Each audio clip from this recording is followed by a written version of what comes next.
Amid the post-Hurricane Sandy rubble of Breezy Point and the 24 dead bodies on Staten Island, Pamela Harris, who would later become a state assemblywoman, turned a profit on New York's pain. As Coney Island neighbors and the rest of the city struggled with the massive 2012 devastation, Harris lined her pockets with cash meant to aid the hurricane's newly homeless, a federal indictment charges. Harris spent $10,000 on vacations, including a cruise ship getaway, and shopped at Victoria's Secret with her dirty money, authorities charged Tuesday. And she allegedly urged witnesses to lie to the FBI in a failed cover-up of her crimes. Harris was busy brewing a storm of her own, one that resulted in her receiving significant payouts by the very federal agency charged with helping those truly in need, said FBI New York field office head William Sweeney Jr. Harris looted some $60,000 in state and federal funds in several scams, including Federal Emergency Management Agency money for temporary housing assistance after the hurricane, officials charged. But her Coney Island residence was intact, with officials charging that Harris looted nearly $25,000 from FEMA by filing phony paperwork to cover the cost of a rental home and pocketing the cash. She was freed on $150,000 bond Tuesday afternoon,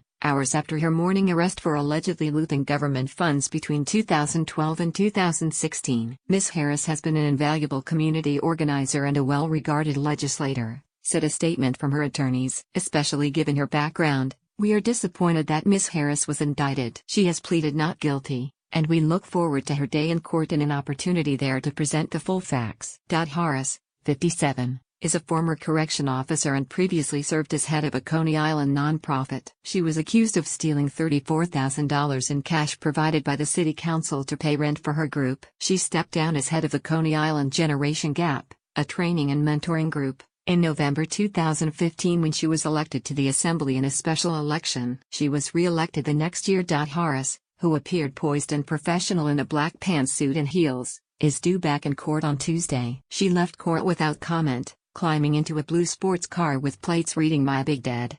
She later marched past a reporter at the Coney Island house without saying a word. The probe was handled jointly by the FBI, the U.S. Attorney's Office and the City Department of Investigation. The brazen corruption charged as a result of this investigation tramples on the very definition of a public servant, said DOI Commissioner Mark Peters. Harris, in addition to her vacation spending, used other stolen funds to pay her lingerie tab at Victoria's Secret and her bills at Kohl's, along with paying off the mortgage on her Coney Island home. After Hurricane Sandy hit in October 2012, Harris actually stayed in her undamaged Brooklyn house while allegedly filing phony rent payment receipts and a bogus lease agreement for a Staten Island residence. FEMA then compensated her for the cost of her temporary home. Harris was also charged with trying to illegally collect funds from the city's Build It Back program for Sandy victims whose homes were destroyed by the storm. The Democrat, who represents swaths of southern Brooklyn, including Coney Island and Bay Ridge, could face up to 30 years in prison if convicted of the top count in her 11-count indictment. The feds say the crimes occurred between 2012 and 2016.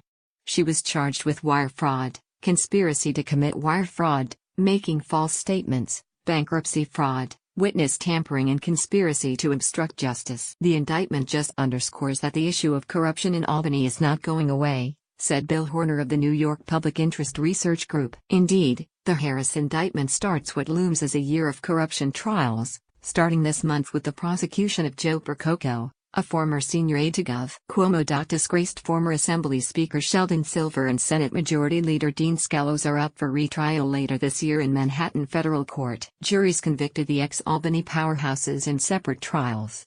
But a federal appeals court ordered do-overs, applying a Supreme Court ruling that overturned former Virginia Gov. Bob McDonnell's corruption convictions. It's just another sad chapter in this legislative body, said Assemblywoman Sandra Galliv, D. Westchester. I'm just shocked and surprised. She is well liked. Her predecessor in the Brooklyn district, Alec Brooke Krasny, was indicted last year in connection with the takedown of 3 pill mills accused of putting $6